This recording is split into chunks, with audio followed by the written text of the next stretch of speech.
कितने मालपुए दान करते हैं अधिक मास में? 33। 31 नहीं लिखे हैं, अधिक मास की कथा में लिखे हैं 33। 33 ही क्यों करते हैं? काहे के लिए करे जाते हैं 33 मालपुए? कोई महाराज जी से पूछियो कि भैया 33 ही क्यों, 31 कर दो, 32 कर दो, और मालपुए क्यों? रसगुल्ला कर दो, इमरती कर दो, जलेबी कर दो, पर मालपुए लिखे हैं अधिक मास की कथा में, मालपुए, और वो भी 33। 31 नहीं। अभी तक आपने जितने भी दान करे 21 कर लो, 11 कर लो, 108 कर लो, पर 33 ही मालपुए अधिक मास में।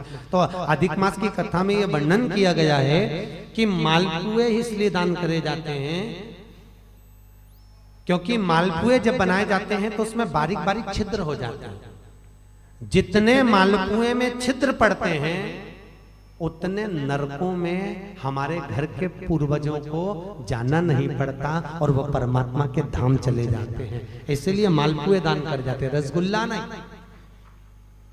और 33 क्यों?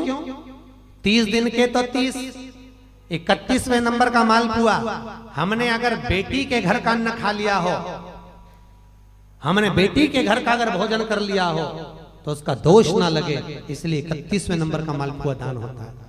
32वें नंबर का मालपुआ हमने ब्राह्मण और गुरु के घर का अगर कुछ खा लिया हो तो उसका दोष ना लगे, इसलिए 32वें नंबर का मालपुआ होता है। और 33वें नंबर का मालपुआ हमने किसी के घर का सूतक या सावड़ का खा लिया। सूतक सावड़ जानते हो ना? मरे के बाद में अगर किसी के यहाँ कुछ पा लिया जाए तो सूतक का है, और सावड़ मतलब किसी के यहाँ बच्चा जन्म ले ले उसके अंतर्गत हम भोजन कर ले तो वो सावड़ का। हमने अगर सूतक या सावड़ का भोजन कर लिया हो तो हमें दोष ना लगे, इसलिए 33वें नंबर का मालपुआ होता है। ये 33 मालपुए का दान इसलिए करा जाता है कि हम नरकों में ना पड़े, हमारे पूर्वज, हमारे घर के जितने भी पूर्वज गए हैं वो नरक में ना पड़े, इसलिए मालपुए का दान देने से हमारे पूर्वज तर जाते। मालपुए का दान 33। तो शिव कथा कर रही है। चंचुला ने भगवान शिव के मंदिर में बैठकर कथा का रसपान करा, और उस रसपान को करने के बाद में मन में थोड़ा सा ग्लानि उत्पन्न हुई, थोड़ा दुख हुआ, मैंने क्या कर दिया, अपना जीवन यूं ही निकाल दिया, बचपन गवा दिया, जवानी गवा दिया, धेड़ी गवा दी, और बुढ़ापा आ रहा है तो वो भी यूं नष्ट हो जा रहा है। चोरी का अन्न लाते थे, मैं खाती थी, वो जीवन गया। अब थोड़ा भजन किया, वापिस गई चंचुला। जिस ब्राह्मण ने शिव महापुराण की कथा सुनाई थी उसी ब्राह्मण के पास पहुंची, उसी ब्राह्मण के पास। ब्राह्मण देवता गुरुजन, आप मंदिर में शिव कथा कह रहे थे, और कथा में मैंने बहुत सारा व्याख्यान सुना कि पापी को कैसा कैसा त्राण भोगना पड़ता है। प्रभु, मैं बेधव्य विधवा, ऐसा कोई कथा सुना दीजिए जिससे मैं परमात्मा के धाम को चली जाऊं।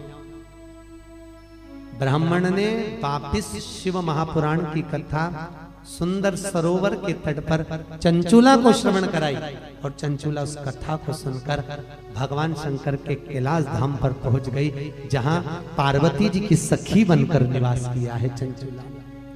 इतनी पापी की पत्नी होने के बाद, बिंदु जो कपटी था, पापी था, छली था, उसकी पत्नी होने के बाद भी यहां भाग पार्वती की सहेली का, पार्वती जी की सखी बनी। बड़ी चंचुला के मन में आया कि मैं तो पार्वती जी की सखी बन गई, मैं पार्वती जी की सहेली बन गई, परंतु मेरे मन में एक दुख है, क्योंकि मेरा पति, अब मैं सहेली बनकर निवास कर रही हूँ, मेरा पति जिसने छल करा, जिसने चोरी करी, जिसने कपट करा, जिसने बेईमानी करी, जिसने प्रपंच करा, वो तो एक प्रेत योनि में हो गया, प्रेत योनि में घूम रहा है। उसकी मुक्ति कैसे हो, उसका मोक्ष कैसे हो? तो सूत जी सोनक जी को कह रहे हैं, उस पति के मोक्ष के लिए चंचुला ने पार्वती जी से पूछा, मां जगत जननी अम्बा, जगत धात्री मां दुर्गा, हे जगदम्बा, हे पार्वती, कुछ ऐसा नियम बता दो जिसको मैं कर कर अपने पति को मोक्ष दे दूं, प्रेत योनि से वो छूट जाए। तब चंचुला के शब्द सुने तो तुरंत पार्वती जी बोली, इसका तो एक ही उपाय है, अगर जिस कथा को मैंने शंकर जी के मुख से सुनी थी, वही शिव महापुराण की कथा अगर तेरे पति के निमित्तार्थ कराई जाए तो तेरा पति भी मोक्ष पा जाएगा, और वापिस मोक्ष पाकर तू अखंड सौभाग्य को धारण कर सकती है। चंचुला ने कहा, माँ ये कथा मुझे कौन सुनाएगा? अपने पति के मोक्ष के लिए मैं ये कथा किससे सुनूं?